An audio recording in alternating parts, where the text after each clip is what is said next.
আমাদের একটা শাপলা কলের রেপ্লিকা তুলে দিচ্ছেন। জি দেখুন,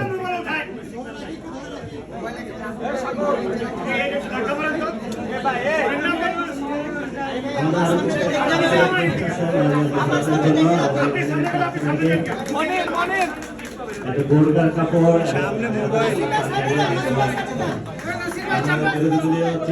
এবং সম্মানিত আহ্বায়ক এই গিফট গুলো মাননীয় আমিরের হাতে সমর্পণ করেছেন। সবগুলো গিফট গাড়িতে একটু পৌঁছে দেবেন। দেখেন, এটা এনসিপির এজেন্ডা না, আমাদেরও এজেন্ডা না। মানে যার বাড়িতে বিয়ে তার কোনো ঠেকা নাই আর পাড়াপড়শির ঘুম নাই, এরকম আর কি বিষয়টা। ধন্যবাদ।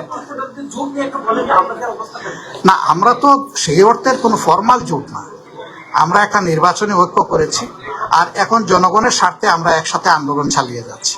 এখন জিজ্ঞেস করতে পারেন যে একটা দল তো চলে গেছে, তাইলে এটা 10 দল হবে না 11 দল হবে? বারবার তো আমরা নাম পাল্টাবো না। আমি আমার জোটের একটু অভিজ্ঞতা বলি। প্রথমে আমরা 4 দল ছিলাম, এরশাদ সাহেব বের হয়ে গেলেন, তারই একটা অংশ নাজিউর রহমান সাহেব, মঞ্জু সাহেব, তিনি থাকলেন, থেকে একটা জাতীয় পার্টি গঠন করলেন, 4 দল থাকলো, এরপরে 18 দল হলো, এরপরে 20 দল হলো, শেষ পর্যন্ত আমরা 27 দল গুনেছি, কিন্তু এটাকে 20 দলীয় ঐক্যজোট বলা হতো। তো এটা একটা ব্র্যান্ড, এখানে মাঝে মাঝে কারো ডিফারেন্স অফ অপিনিয়ন থাকতেই পারে, আমরা তো কাউকে আসলে জোর খাটাতে পারি না, এই অধিকার আমাদের নেই।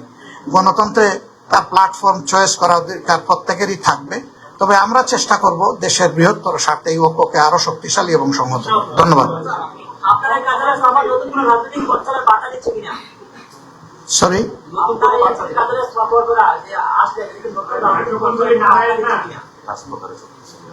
এটা অবশ্যই বার্তাটা হচ্ছে যে আমরা হাতে হাত মিলিয়ে সবাই ঐক্যবদ্ধ আছি। দুইটা প্রশ্ন, একটা হলো যে ছায়া মন্ত্রিসভার বাস্তবতা কতটুকু। আলহামদুলিল্লাহ আমরা হোমওয়ার্ক শুরু করেছি, তবে এখানে অবশ্যই আমরা শরিক দলের যারা আছে সকলের পটেনশিয়ালকে শুধু আমরা কাজে লাগাবো না, হোম এন্ড অ্যাব্রোড বাংলাদেশের জন্য যে রিসোর্সগুলো আমরা দরকার মনে করব তাদেরকেও এখানে যুক্ত করবো ইনশাআল্লাহ। এরা দুনিয়ার যে কোনো জায়গায় থাকলেও আমাদের সেই ইন্টেলেকচুয়াল রিমিটেন্সগুলো আমরা বাংলাদেশে নিয়ে আসবো ইনশাআল্লাহ। কেন্দ্রীয় কার্যালয়ে আমি অনেকটা অনানুষ্ঠানিকভাবে এখানে এসেছি, আমি নিজের থেকে আগ্রহ ব্যক্ত করে এসেছি। বহুদিন ধরেই ভাবছিলাম নাগরিক পার্টির অফিসটা একটু দেখব, কারণ আমরা একই সাথে দেশ এবং জনগণের জন্য কাজ করছি, সংসদের ভিতরে এবং বাইরে। বিগত নির্বাচনে একসাথেই আমরা লড়াই করেছি, সহযোদ্ধাদের পরস্পরের পাশে থাকা, দাঁড়ানো, সুখ দুঃখের অংশীদার হওয়া, একসাথে চলা, এটি হচ্ছে গণতন্ত্রের সৌন্দর্য। আজকে সেই সময়টাই হাতে এলো, এই জন্য এখানে আসতে পারে আমি আল্লাহ তাআলার দরবারে শুকরিয়া আদায় করছি, আলহামদুলিল্লাহ। নাগরিক পার্টিকে আমি অন্তরের অন্তঃস্থল থেকে ধন্যবাদ এবং কৃতজ্ঞতা জানাচ্ছি যে তারা হৃদয়ের উষ্ণতা দিয়ে আমাকে এবং আমার সাথে যারা এসেছেন তাদেরকে এখানে গ্রহণ করেছেন, সম্বর্ধনা জানিয়েছেন এবং ইতিমধ্যে যে ফুলকে পবিত্র আমরা সবাই মনে করি সেই ফুলের তোড়া, তার সাথে অনেক শানদার গিফট তারা তুলে দিয়েছেন। আমরা আশা করছি নাগরিক পার্টির বৃত্ত যেমনই থাকুক, চিত্ত এভাবেই ধনী হয়ে থাকবে ইনশাআল্লাহ। এই ধনী চিত্তের সাথে প্রয়োজন পূরণেও আল্লাহ তাদেরকে দেশের স্বার্থে সহযোগিতা করুন, সেটা দোয়া করি। ইতিহাসের একটি গুরুত্বপূর্ণ সময় আমরা পার করছি জাতি হিসাবে, যে সময়টা 24 পরবর্তী বিপুল আকাঙ্ক্ষা নিয়ে পরিবর্তনের আশায় ফেসিবাদ মুক্ত, মানবিক, বৈষম্যহীন একটা সমাজ জাতি দেখতে চায়। নির্বাচন অনুষ্ঠিত হয়েছে 12ই ফেব্রুয়ারি এই বছরের, সে নির্বাচনে আমরা লড়াই করেছি। নির্বাচনে বিজয়ী ঘোষিত হয়ে এখন যারা সরকার পরিচালনা করছেন, এ ব্যাপারে নির্বাচনের ফলাফলের ব্যাপারে আমাদের যথেষ্ট রিজার্ভেশন ছিল। তারপরেও দেশ এবং জাতির বৃহত্তর স্বার্থে, গণতন্ত্রের স্বার্থে এই নির্বাচনকে আমরা ফলাফলকে মেনে নিয়েছি। সংসদের ভিতরে আমরা গঠনমূলক বিরোধী দল হিসেবে আমাদের ভূমিকা রাখার চেষ্টা করছি, কিন্তু দুঃখের বিষয় আসলে ভালোবাসা একদিক থেকে জোড়া নেয় না, দুই দিক থেকে আসতে হয়। দায়িত্ববোধ একদিকে জাগ্রত হলে হয় না। সরকারের দুইটা অঙ্গ, একটা সরকারি দল আর একটা বিরোধী দল, এছাড়া একটা দেশ চলে না। উইদাউট অপোজিশন ডেমোক্রেসি জিরো, এটার কোনো ভ্যালু নাই, জিরো ভ্যালু ক্যারি করে। বিরোধী দল হিসাবে আমাদের যেটুকু পাওনা সংসদের ভিতরে, আপনারা সচেতন সাংবাদিক সমাজ লক্ষ্য করছেন, আমরা বহুলাংশে সেটা থেকে বঞ্চিত হচ্ছি। শুধু সংসদের ভিতরে কেন, বাইরেও যে বৈষম্যের বিরুদ্ধে আমাদের যুব সমাজ এবং তাদের ডাকে সাড়া দিয়ে গোটা দেশবাসী একটা দানবীয় সরকারের বিরুদ্ধে ঝাঁপিয়ে পড়ল, সেই বৈষম্যটা আরো পাকাপোক্ত হচ্ছে বলে এখন আমাদের কাছে মনে হয়। 300 আসনের সাজানোই দেশ, যেখান থেকে সরকারি দলের সদস্যরা তারা নির্বাচিত হয়ে এসেছেন, সেখানে এ পর্যন্ত ফান্ডের এলোকেশন যা দেওয়া হয়েছে তার ধারে কাছেও বিরোধী দলীয় সদস্যকে দেওয়া হয়নি।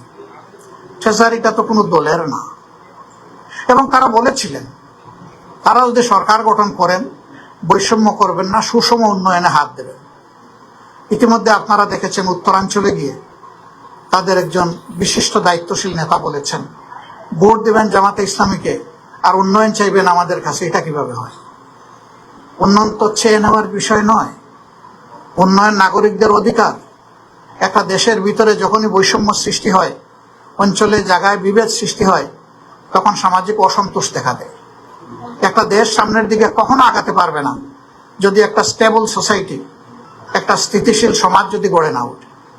এবং এইটা তৈরি করার মূল দায়িত্ব সরকারি দলের। আরো দুঃখের সাথে বলতে বাধ্য হচ্ছি, সংসদে 50 জন নারী সদস্য নির্বাচিত হয়েছেন সংরক্ষিত আসন থেকে। একই আচরণ করা হচ্ছে তাদের সাথে। সংসদের তুমুল সমালোচনার পরে হালকা পাতলা এখন একটু তাদেরকে বিভিন্ন ক্ষেত্রে অ্যালোকেশন ফান্ড দেওয়া হচ্ছে। এটা কেন হবে? এটা তো সমান হওয়া উচিত। আপনারা তো এমনিতেই বেশি আছেন, তো বেশিরভাগ কাজ তো আপনাদের মাধ্যমেই সম্পন্ন হবে। এর উপরে আবার সম্পূর্ণ অসাংবিধানিক ভাবে তারা অনেক সংবিধান কথা বলে। যারা সংরক্ষিত নারী আসনের সদস্য রয়েছেন তাদের সবাইকে বিরোধী দলের আসনগুলোতে অতিরিক্ত দায়িত্ব দিয়ে বসানো হয়েছে। সংবিধানে এই ধরনের কোনো প্রভিশন নাই। অতীতেও বাংলাদেশের সংসদীয় গণতন্ত্রে এর কোনো প্র্যাকটিস ছিল না। আমরা যখন জিজ্ঞেস করেছি তখন এক এক মন্ত্রী এক এক ধরনের উত্তর দেন। এখানেও বুঝামি, এখানেও কোনো স্পষ্টতা নেই, অস্পষ্ট। একটা দেশ এবং জাতি এইভাবে আগাতে পারে। সবচেয়ে বড় ইস্যু, এদেশের 70% মানুষ একটা কার্যকর পরিবর্তনের আশায় গণভোটে হা বলবো, ভোট দিল। কিন্তু তারাও চাইলেন, আমরাও চাইলাম। কিন্তু ইলেকশনে যখনই তারা একটা বড় বিজয় যেভাবে হোক পেয়ে গেলেন, এখন তারা ওইটা ভুলে গেলেন। এখন গণভোটের রায় তারা আর বাস্তবায়ন করবেন না।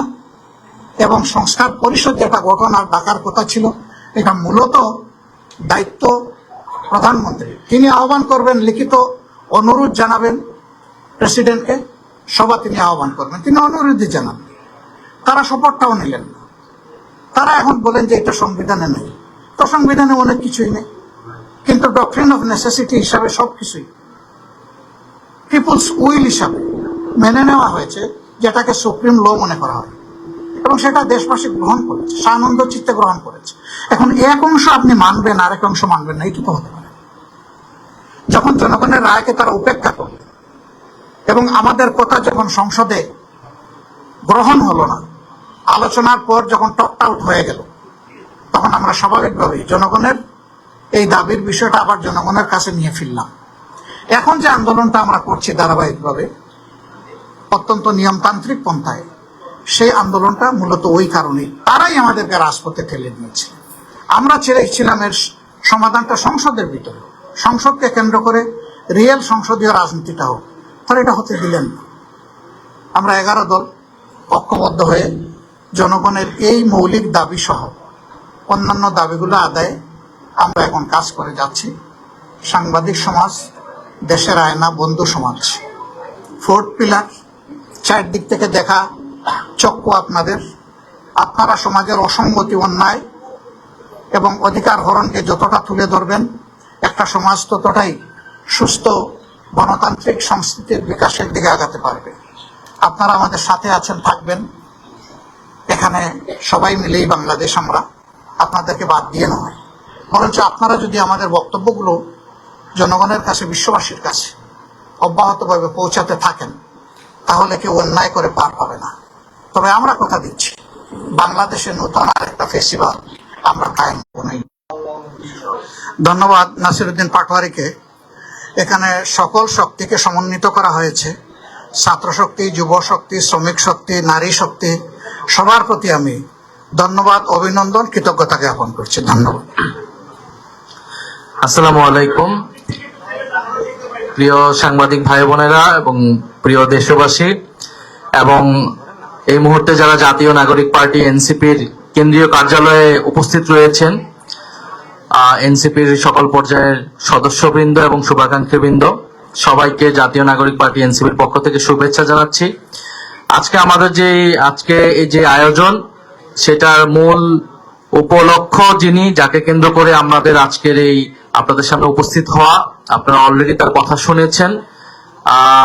বাংলাদেশ জামাতে ইসলামের সংগ্রামী আমির, বর্তমানে বিরোধী দলকে যিনি যার বিজ্ঞতা এবং দক্ষতা এবং সংগ্রামের মাধ্যমে যিনি নেতৃত্ব দিচ্ছেন, বিরোধী দলীয় নেতা, জাতীয় সংসদের বিরোধী দলীয় নেতা ডক্টর শফিকুর রহমান, এবং উনি এবং উনার টিম, যারা জামাত ইসলামের প্রতিনিধি আজকে আমাদের এনসিপির অফিসে এসেছেন, তাদেরকে আমরা ওয়েলকাম জানিয়েছি। তাদের প্রতি আমরা ধন্যবাদ এবং কৃতজ্ঞতা জানাচ্ছি যে ওনারা আমাদের অফিসে এসেছেন, আমাদের এই গরিব অফিসে ওনারা এসেছেন।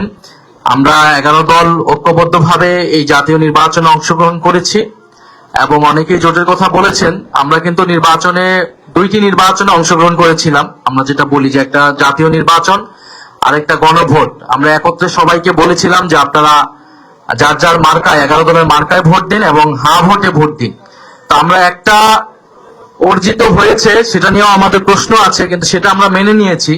কিন্তু আমাদের যে দ্বিতীয় অংশটা, যে হা ভোট, যেমন 70% মানুষ 11 দলের আহ্বানে হা ভোট দিয়েছে, এবং 11 দলের প্রচারণার চাপেই এক সময় কিন্তু বর্তমান সরকার প্রধান তিনিও হা ভোটের পক্ষে, জুলাই সনদের পক্ষে বলতে বাধ্য হয়েছিলেন। ফলে সেটা আমাদের অর্জিত হয়নি। এবং আমরা এনসিপি যেটা বলি, আমাদের যে এক দফার ঘোষণা, ফ্যাসিবাদী ব্যবস্থার বিলোপ, সেটিও যেহেতু এবং নতুন বন্দোবস্ত অর্জিত হয়নি। ফলে আমরা ঐক্যবদ্ধভাবে আছি সংসদে এবং সংসদের বাইরে। এবং দেশে এই মুহূর্তে গ্যাস, বিদ্যুৎ, জ্বালানি সংকট, সারের দাম বৃদ্ধি পেয়েছে, আপনারা জানেন, মানুষের ভোগান্তি।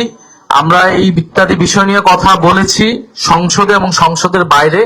আমরা জনগণের অধিকারের পক্ষে আমরা কথা বলে যাব। 11 দল না, আমরা আমাদের এই আন্দোলন, এটা জনগণের পক্ষের আন্দোলন, এটা নতুন বাংলাদেশ গড়ার আন্দোলন। আরো যারা শক্তি, যারা নির্বাচনে হয়তো আমাদের সাথে আসতে পারেনি নানা কারণে, সেই সকল রাজনৈতিক সামাজিক শক্তিকে আমরা আহ্বান জানাচ্ছি যে একত্রে, জোটগত ভাবে হোক, যুগপৎ ভাবে হোক, এই সরকারকে অবশ্যই আমাদেরকে জনগণের পক্ষে, তারা যে গণবিরোধী নীতিগুলা নিচ্ছে, আপনারা জানেন যে এই যে গোমের আইন তারা করছে, মানবাধিকার কমিশনের আইন, তারা আগের আইনের থেকে দুর্বল আইন করছে, অর্থাৎ ফ্যাসিবাদী ব্যবস্থাকে তারা টিকিয়ে রাখার চেষ্টা করছে সরকার। ফলে আমাদেরকে গণতান্ত্রিক শক্তিগুলোকে, বাংলাদেশের পক্ষের শক্তি, ইসলামের পক্ষের শক্তিগুলোকে আমাদেরকে ঐক্যবদ্ধ হতে হবে আগ্রাসনের বিরুদ্ধে, আধিপত্যবাদের বিরুদ্ধে এবং স্বৈরাচারের বিরুদ্ধে।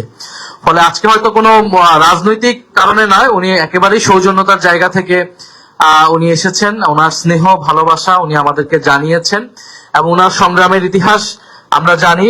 বাংলাদেশে একটা অনেক সংকটকালীন ক্রুশিয়াল মোমেন্টে উনি নেতৃত্ব দিয়েছেন একটা দলকে, যেই দলের উচ্চ পর্যায়ে নেতাকর্মীদেরকে বিচারিক হত্যাকাণ্ডের মাধ্যমে ফাঁসি দেওয়া হয়েছিল, রাজনৈতিক অধিকার, নাগরিক অধিকার কেড়ে নেওয়া হয়েছিল। সেই সংকটকালীন সময় ডক্টর শফিকুর রহমান জামাত ইসলামকে নেতৃত্ব দিয়েছেন, ফ্যাসিবাদ বিরোধী আন্দোলনকে পরিচালনা করেছেন ওনার জায়গা থেকে।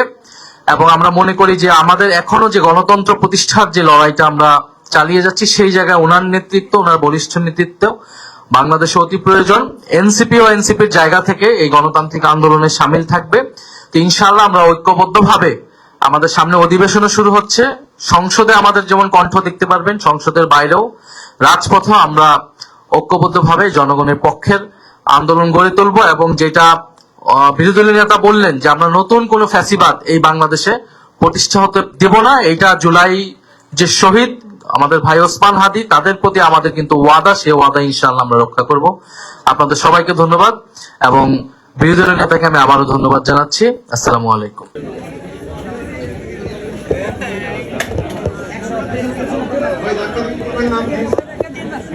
খুলে আসবেন কিছুক্ষণের মধ্যে আমাদের এখানে সাংস্কৃতিক অনুষ্ঠানের আয়োজন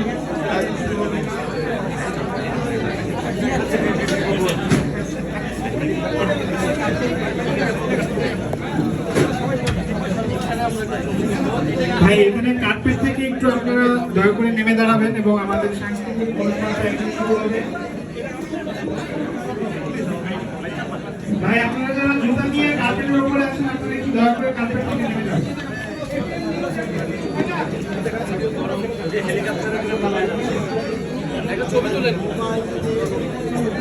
এই ক্যামেরা কই?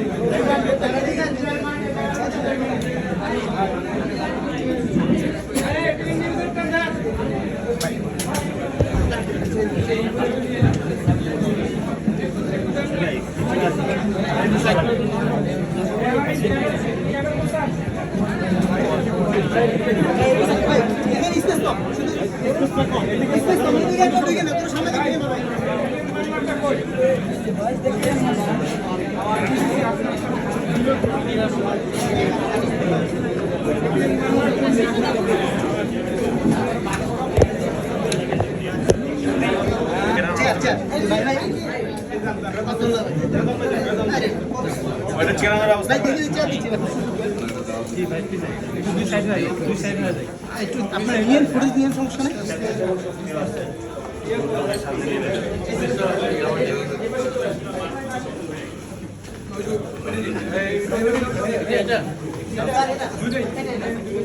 এখানে বিদায় দেখি। ঠিক আছে।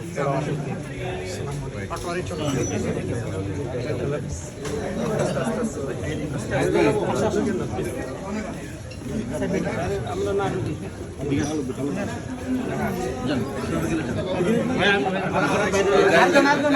ভাই আর হবে না, ওভারলোড ঘুরে দেন, ঘুরে তো